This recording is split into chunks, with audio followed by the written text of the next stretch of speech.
So today, let us look at Numbers chapter 6. Now, Numbers chapter 6 dealt with a very interesting subject on the Nazirite vow. The Nazirite vow. So let's begin in verse 1. Then the Lord spoke to Moses, saying, "Speak to the children of Israel and say to them, when either a man or woman consecrates an offering to take the vow of a Nazirite, to separate himself to the Lord." So the chapter introduces to us the vow of a Nazirite. Now from verse 3 all the way to verse 21, the passage gave us a detailed instruction on the Nazirite vow. Now, first question, why the Nazirite vow? You see, remember, amongst the Israelites, only the Levites had the privilege to approach the tabernacle. You see, in Numbers chapter 3, verse 12, it says, "Now behold," God said, "I myself have taken the Levites from among the children of Israel, instead of every firstborn who opens the womb among the children of Israel. Therefore, the Levites shall be mine." So the Levites were a chosen tribe. Only the Levites can stand in the tabernacle in the presence of God to minister. This privilege was not given to the rest of the Israelites. But now, as we come to Numbers chapter 6, it says that when either a man or woman, that means whosoever, consecrates and separates himself to the Lord. So now God is giving this privilege of approaching His presence to all His people, not just the Levites, but whosoever, whether a man or a woman. The whosoever wills may come and have the closest of relationship with the Lord Himself. See, but this has always been God's original plan all along. You see, God has always wanted all of Israel to be a kingdom of priests. Because our God is not a God who sits high up there somewhere in a far, far away galaxy. He is a God who wants to dwell among His people. See, but through their own sin, Israel forfeited this privilege. As such, a special family, the Levites, was set apart to the priesthood. But yet, God was gracious. Now in Numbers chapter 6, He wants to make a way for any individual, whoever wills, whoever wish to draw near to Him can come. You can come through the way of the Nazirite. Turn to your neighbor, tell your neighbor, you can come. Yes, you can come. It says, whosoever wills. In verse 2, notice, it says, when either a man or woman. It suggests to us that the initiative of this vow is from the individual. Friends, you know what? Devotion to God is always a voluntary thing. Devotion to God is always a voluntary thing. God will never force anyone to love Him. He will never force anyone to come into a close relationship with Him. You must be willing, because devotion is always a voluntary thing. Hudson Taylor, the famous missionary, he said this: the highest service demands the greatest sacrifice, but it secures the fullest blessing and the greatest fruitfulness. City Harvest Church, what are you clinging on to that matter to you more than obeying God's will for your life? Is it a habit that you are unwilling to break free from? Is it a pleasure that you cannot forego? Could it be a career or relationship that you are desperately pursuing, but yet, deep in your heart, you know that it is not in line with the will of God? Won't you be like Apostle Paul? Won't you put on the mind of Christ and say, for you, Jesus, that I may gain you, that I may find a way back into your presence. I'm willing to count all things lost, that I may gain you, Jesus. If we want to come near to the holy presence of God, we must be willing to lose those habits and things which God demands from us, even if they are not necessarily sinful in itself. Because gaining Christ demands absolute acceptance of the will of God. Number 2, the second element concerning the Nazirite vow is total commitment. Total commitment. Look at Numbers chapter 6 and verse 5. It says, all the days of the vow of his separation, no razor shall come upon his head, until the days are fulfilled, for which he separated himself to the Lord, he shall be holy. Then he shall let the locks of the hair of his head grow. So notice, the second demand has to do with the hair.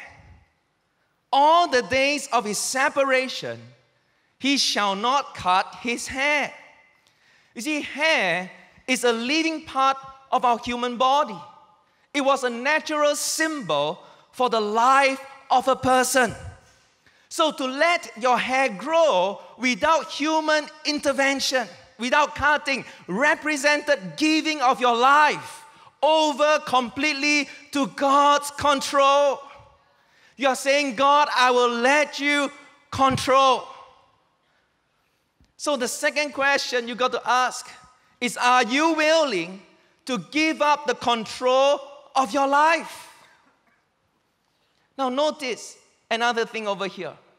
God claims the right of determining the personal appearance of his servant. Now why do I say that? Because without cutting your hair, after a while, the Nazirite looks peculiar. Or I use another word, he looks outstanding. Or maybe another not so positive word, he looks weird. But are you willing to give up the control of your life over to God? Now, this test of appearance can be worse than the food test for some people. Because to some of us here, appearance is everything. So the question is, are you willing to let go of everything so that you can gain Christ in your life? Apostle Peter said, we are a chosen generation, a royal priesthood, a holy nation, a peculiar people. But what do you mean by peculiar? Well, I'm not talking about the things outward. Look at Romans 12 verse 2. Paul said this, do not be conformed to the pattern of this world, but be transformed by the renewing of your mind. Then you will be able to test and approve what God's will is, his good, pleasing, and perfect will. You see, what do you mean by being peculiar? Being peculiar means not to be conformed to the pattern of this world.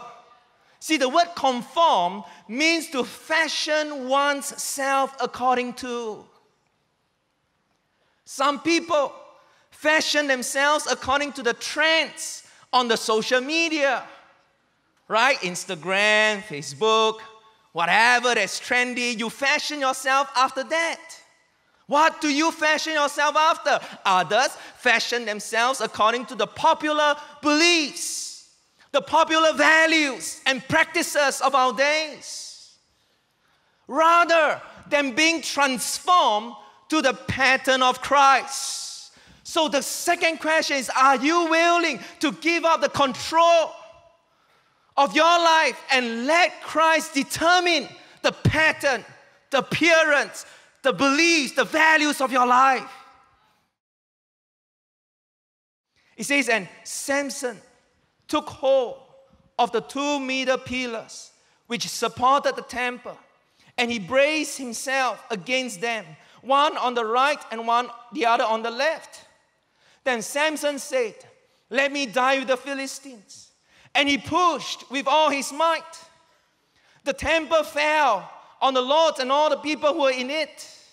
So the dead that he killed at his death were more than he had killed in his life.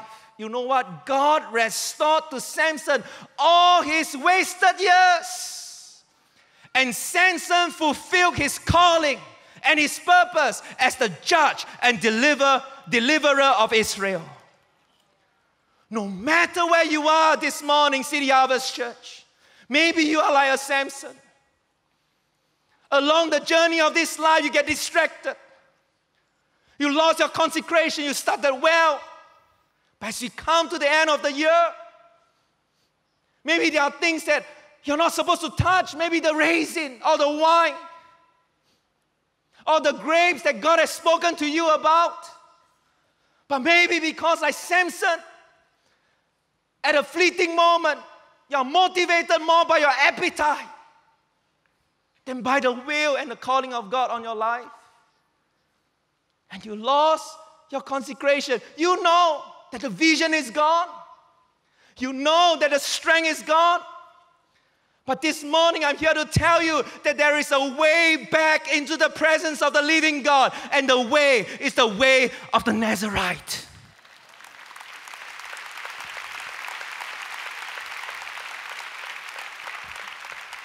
So what happens if you break the Nazarite vow? Look at number 6 and verse 9. It says, and if anyone dies very suddenly beside him, and he defiles his consecrated head, and he shall bring 2 turtle doves or 2 young pigeons to the priest, to the door of the tabernacle of meeting. And the priest shall offer one as a sin offering and the other as a burnt offering and make atonement. Everybody shout atonement. So if the person breaks a vow, there must be a sacrifice. There must be a shedding of blood to make atonement for his sin and for his breaking of the vow. And then at the end of his vow, look at verse 13. It says, then, now this is the law of the Nazirite.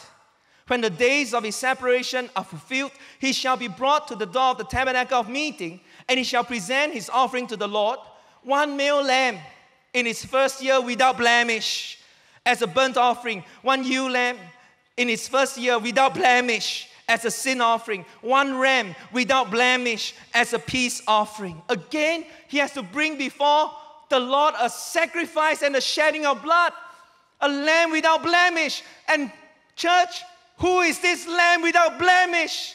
His name is Jesus. Jesus is the lamb without blemish. If you lose your consecration this morning, you can come back into the presence of God, and his name is Jesus.